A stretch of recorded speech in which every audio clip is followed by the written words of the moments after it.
Michelle, welcome to All About Property. Thank you, lovely to be here.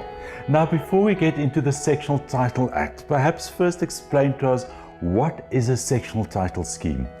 A sectional title scheme is a group of units that are together that a person can buy into, and they buy a section which they own in between their four walls, and the common area is shared between all the people who are homeowners in that scheme, and they share the expense of those common areas. Now, there's a Sectional Title Act that governs the scheme. Correct. Why is it important for these homeowners to be aware of the Sectional Title Act? That act actually governs the way in which a sectional title scheme works. And your body corporate code of conduct can't supersede what that act specifies. So when somebody buys into a unit, it's probably one of the biggest investments they're going to make, and they really need to understand what governs the property that they're investing in so that they can make an educated decision as to whether or not they want to buy in. Now, there's recently been some amendments to this Sectional Title Act. Let's talk about some of these. First one being that there has to be a reserve fund in place. Talk to me about this. The purpose of the reserve fund is that the people who are managing the complex need to anticipate the upcoming expenses in the upcoming financial year, and they need to have 15% of that in reserve by collecting extra levies from everybody in the complex, so that if there is an unanticipated expense, there is money available.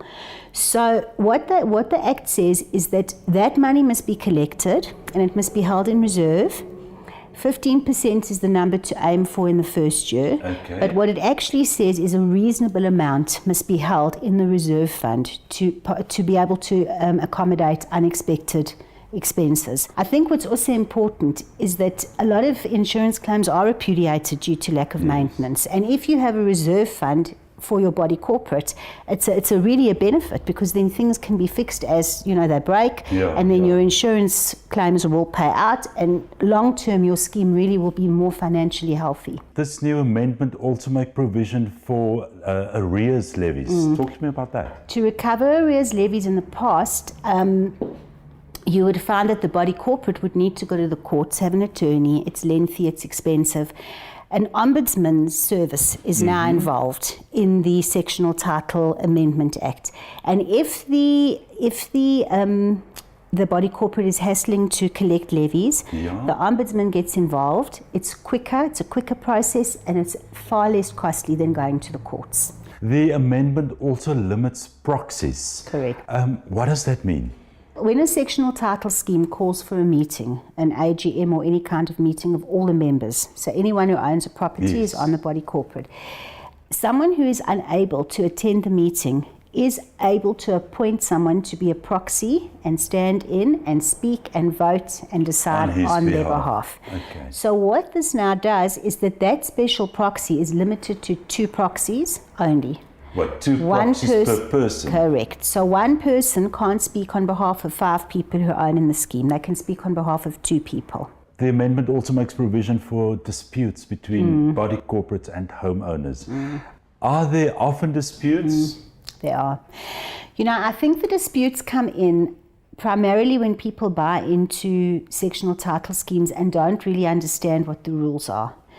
It's quite a controlled environment to live in. And if there's a dispute, for example, someone in the complex is keeping pets and pets aren't allowed, there needs to be someone who does resolve things like that. Or a homeowner thinks the body corporate has unjustly raised the levies. He needs to have a voice. And the ombudsman provides that voice. So the body corporate and the homeowner who's unhappy would go and sit before the ombudsman, and he would then be able to assist with resolving the dispute in a relatively, aggression-free environment. Now, what are some of the advantages of this new amendments?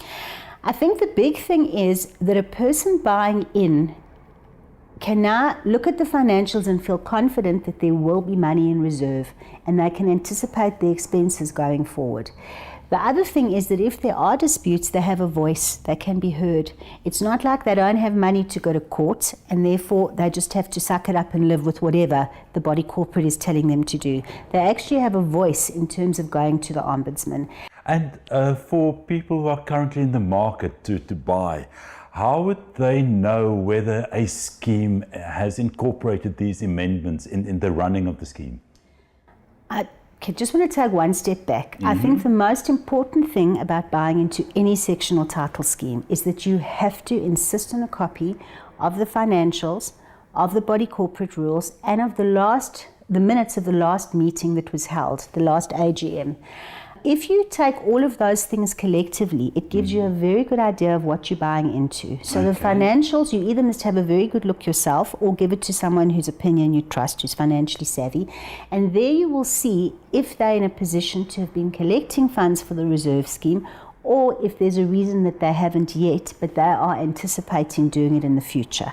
It's a relatively new act, so not every scheme could jump on board and collect immediately. Yes. It's a process. Homeowners who are currently living in this scheme, what can they do to make sure that these amendments are being implemented? They need to go to their AGMs. A lot of homeowners just think, I voted a trustee and they'll do it, or I've got a proxy, they'll attend. But it's your biggest investment.